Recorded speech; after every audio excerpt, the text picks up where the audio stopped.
Hey everybody, this is Matthew, and joining me right now are the showrunners of Star Trek Prodigy, Dan and Kevin Hageman. Gentlemen, welcome to Trek Untold. Thank you. It's Woo! great to meet you, Matt. Yes, Thank, wonderful. Great to meet you guys. I've loved your work beyond Star Trek Prodigy as well, so this is a real treat today. But we got to dig into Prodigy, premiering July 1st on Netflix, as seen in the back of Dan's background. Mhm. So you guys have had quite a roller coaster between the end of season one to where we are now at the premiere of season two on July 1st. So can we get everybody caught up for a bit here? Because I want to talk to you guys about the experience of what happened with Prodigy first over the past year from losing the spot on Paramount, landing on Netflix, getting the Netflix deal, then having France leak all the episodes, and now here we are Oh, with the yeah. first ever simultaneous drop of Star Trek episodes in one day. It's a lot going on here. It's been quite I a ride, hasn't it? I have to honestly tip my hat to everyone in France who's seen this because I have not seen any spoilers released. I'm really There's a impressed. lot, yeah. I think the one other big hiccup that you forgot to mention was having to do a show with COVID. Our whole season two writers' room was all done on Zoom, Mhm. and that has its own trials to figure out. Yeah, do tell, because I've talked to a lot of folks who have filmed on Star Trek shows, the live action shows, and they talk to me about that all the time. I never really think about it for writing, because to me, writing just seems more solitary as much as it is collaborative. But still, I mean, you guys are all separated while this is happening. So, has there been anything that's gone smoothly for Prodigy? I think well, smoothly in the sense that I think Nickelodeon and Paramount during the time of production and Kurtzman, like everyone's really embraced our show and our vision of it and have supported us. And so it's been a delight making it. You know what I mean? Yeah, and I forgot there's one more hiccup too. It's like even before COVID, Kevin, there was like the Nickelodeon, CBS, Paramount of it all. And Mhm. so you're right in the sense of it was, but I think the show would have not have been made had it not have wonderful people supporting the show inside the studios, the creative talent. It was just one of those things where it always felt like it was a difficult show to make at a different time, but it was totally worth it. And through it all, like I know a lot of people haven't seen season two yet, but when we're making it and we're seeing this stuff, we're like, no matter what was coming, we're like, this show's too good for this BS. Like we're gonna find a way through this. Like people, it can't get buried. It's too good. I absolutely agree. I might be a little bit biased, but I totally agree with that sentiment. And I'd love to get a little bit more info too on how the heck Prodigy did get brought back to life. Because, all us fans, we found out that the show wasn't going to be renewed. It just kind of disappeared into the ether. And then suddenly, miraculously, Netflix comes in, swoops it up, and makes the big rescue. I'd like to hear a little more from you guys too about what that has been like for you too. Again, I'm going to use the word roller coaster. It sounds a little bit cliche, but for us fans, it's been a roller coaster. I can't imagine what it's like for you two. I Of mean, we course. never had any doubt. I mean, because when we got the bad news, there was a silver lining to it. We were told that Paramount was taking it off of their streamer, but Kurtzman and some executives at CBS were like, "This show is too good. We're going to find a home. We feel very confident. This is like of the titles that get pulled off, this is one that will find a home." So a lot of the time was just spent going, "Oh my gosh, I wonder where we're going to go." Uh, and then I forgot to mention there was also a writer's strike in there. So there was a writer's strike and we were waiting. And then when we found out it was Netflix, this is Hold on, and there's all the fan the support. fan support. Yeah, with the fan support and them flying banners over studios, it just felt like it felt like the whole community of Prodigy was rewarded. All the hard work, I think Paramount really did support the show and they really were behind it. But I think Netflix just had a bigger demographic in terms of animation. My worst fear though was like I don't know what, some tiny minuscule streamer or someone buys, a Prodigy instead of like I'm like when we learned that it was Netflix, I'm like, yes, like it's gonna get out there to people. Well, let's talk about the new season right now. And I've only seen the first two episodes. When this airs, this will be the day that everything is dropping. So I'm not entirely caught up to the entire end of the season just yet. But as far as that and the trailer here, let's talk about that here. This season is going to be very timey-wimey, and that's a term that Dahl says, as well as some other well-known sci-fi guy out there. But what is the challenges of crafting a show around the effects of time travel and temporal mechanics 101? Well, screenwriting 101 tells you do not write a time travel story. They are we've done it before and it's the worst headache in the world, but we wrote ourselves into a corner at the end of season one, with Gwen being on present day Solom, Chakotay being in Future Soul, we're like, oh boy, we're gonna have to have a time travel season. Well, I also think, I mean, you know, you look at different properties, like if Marvel does a time travel thing like Endgame, people are like, oh, it's a lot of fun. If Star Trek does a time travel thing, they're going to be on you, you know, so you got to make sure that your T's are crossed and your I's are dotted. So we felt that pressure, and there's a lot of discussion. There's a lot of talk about how we're going to handle this. We had our consultant, Dr. Erin McDonald, who's an astrophysicist. She was all over it, on top of it. And it really kind of warmed our hearts when we go, can this work? And she's like, yes. And that's the start of season 2. Now, besides a lot of the returning regulars, we also have a new addition to the crew here. We've got Michaela Dietz as Majel, which, oh my God, I was not expecting to see the voice of Amethyst pop up in Star Trek. And she seems like a bit of an unusual casting choice when I think about Vulcans here. So what can you tell me about working with Michaela? Because I assume she's just amazing and awesome, but about working with her and her particular take on Vulcans. Well, yeah, first of all, she does such an amazing job.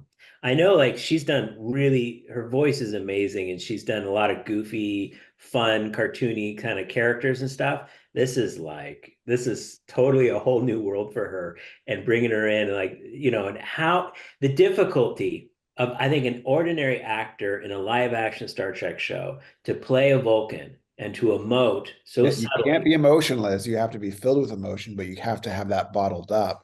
So But if in anything, Michaela could be animation, great because she has that, you know. yeah, in animation now, it's so much is just relying on her voice. Like we can animate, you know, but in a TV show pipeline, you can only do so much with the animation of a face. And so much relied on her performance. And we're so happy with what she did. Not only with her character, but doing a teenage Vulcan, which we haven't really seen. Yeah, talk about trying to keep your emotions down as a teenage Vulcan. Wow, that's like a whole series in Yeah, itself. right. Yeah, it's different than Spock. Yeah. And I do want to admit too, by the way, it's so awesome that Jason Alexander is back in the Star Trek fold. It's great just hearing his voice again. But I do want to talk about Kate Mulgrew a bit because she's been really steering the ship, I feel like, proverbially speaking, when it comes to like promoting the series on social media and like helping to rally the fans. What's it been like to work with Kate Mulgrew and bring in Admiral Janeway back into Star Trek? I think when she jumped in head first. And, you know, she saw that what we were trying to do, that we weren't trying to talk down to kids. And she loved that. And I think that she's always given that message of, you know, kids aren't the only ones who have stuff to learn. A lot of it is the adults. Adults feel like they don't need to learn anything. And there's so much that they can learn from children. And that's actually a really big message and theme throughout the season, where it feels like this is kids in the adult world and there's so much for them to learn. But now it goes vice versa. If the opportunity ever arose for, let's say, a live action Janeway series for the more mature Star Trek audience, is that something you guys would want to do with her? Oh, 100%. Yeah. She's amazing. Yes, of course. Anything That, Kate's in, we're right there. Yeah. And that was the most obvious question to answer I could have asked, right? But you know, aside from that too, you know, we got the EMH is back, Chakotay is back as well. I'm not sure about any other familiar faces we're going to see yet, but I'd like to know, how do you guys balance fan service versus driving the story? You know what? I think we took a lesson, and this is a little bit of a tangent, but when we worked on Ninjago and they wanted to put a toy, they go, we want to sell this helicopter. We made sure that it was baked in. We didn't just throw it in there. We were very careful and made sure that it had to do with story. And I think that's something we do with fan service as well. It's like we make sure that it's baked into the story. So it doesn't feel like something that we're just trying to throw out there to wiggle at the audience and say, look what we're doing. You know, we want to make sure that it all folds in together. I know that Prodigy is meant to kind of be the gateway for children to get into Star Trek, but it's also very different from like the pew pew world of Star Wars, let's say. So you guys are really right now at Prodigy. It feels like treading that thin line between entry point, but also placating the older viewers with things like fan service with a deeper lore. So kind of similar note here. How do you balance the complex universe of Star Trek while making something like this accessible to younger eyes? We always write to ourselves. Like when we write something, it has to be something that I'd want to watch. So it has to make me laugh. It has to spark my imagination. You know, but at the same time, we're always making sure that it's kid friendly. So I don't necessarily see Star Trek Prodigy just being a kids show. I mean, it's we always intended it to be for everyone. And so, if anything, it's more of an adult animated show that's kid friendly, that kids can watch and be a part of. And I think in season 2, there is a lot of timey-wimey stuff, things that might go over some kids' heads. but I think it's going to inspire them and make them really think. And there is enough in there to, never to go too dark or too mature that we would ever. I think you would think that most Star Trek would be family friendly, but then you come across episodes like Naked Now, and some of it's very sexualized, and I'm like, you just don't need to have those episodes, for an audience, and then the rest of Star Trek is fantastic.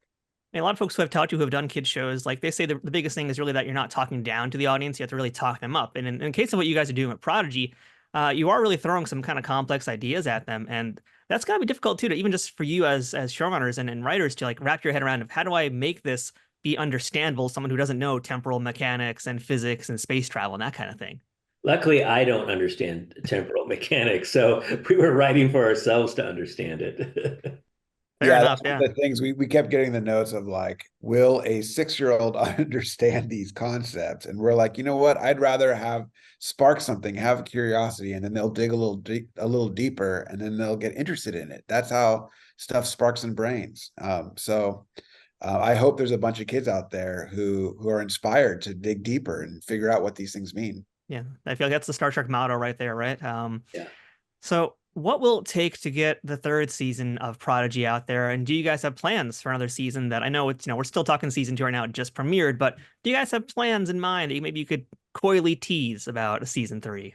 I think anyone who finishes season 2 will see that there's a place to go. And I think Kevin and I would always be up for writing those episodes. But we're not going to lie. It's going to take a lot of effort. It's going to take a lot of viewership. And it's not, what used to get a show greenlit for another season 10 years ago was very different. Now it's like there's so much content out there. The shows that go beyond 2 seasons are oftentimes mega hits, like Wednesday or these big shows where they know the audience is going to be there. So, even if we don't get a season 3 right off the bat, I'm not worried, because I feel like it's the same thing right now. We will be seen, and I feel like there will be more adventures down the road, because I feel like, again, these characters are too rich. This world is too great. Whether it turns into something live action down the road, whether it's a movie, I don't know. I think there's a lot of possibilities for this crew. Yeah, and I know our crew and cast, they love the show, and when that call happens, I know a lot of people are going to be coming back. Well, I got a tough one here to wrap things up for you guys. What's something that you can say about the finale that won't spoil it for those who haven't seen it, but for the people who have watched the season all the way to the end, that they're going to understand? I think if you know what year this show takes place, then you will know where we're inevitably going to get to. Yeah. That's it, Kevin. If those people who know, they'll get it right off the bat. I was going to say that for me, whenever I watch our finale, I always get teary-eyed, and so I hope others do too. Very cryptic, okay. Now I'm extra intrigued. Awesome. I know I'm binging after this interview. So yeah, everybody out there, check out all seasons of Star Trek Prodigy, currently streaming on Netflix. Season 2 dropping on July 1st. Thank you again, Kevin and Dan. This has been awesome, and I wish you guys much success with the series and everything else you do beyond Star Trek as well, because you guys are amazing. Anytime. Thank you, Matt. Thanks so much. Wonderful.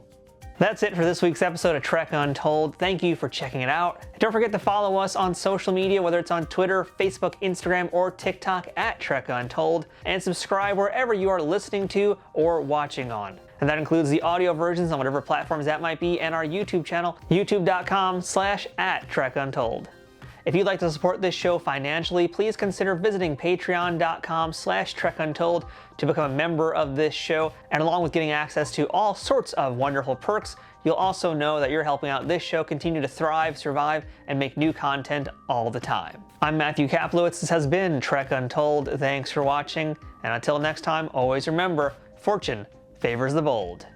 Trek Untold, the Star Trek podcast that goes beyond the stars, is powered by the Rageworks Podcast Network and affiliated with Nerd News Today.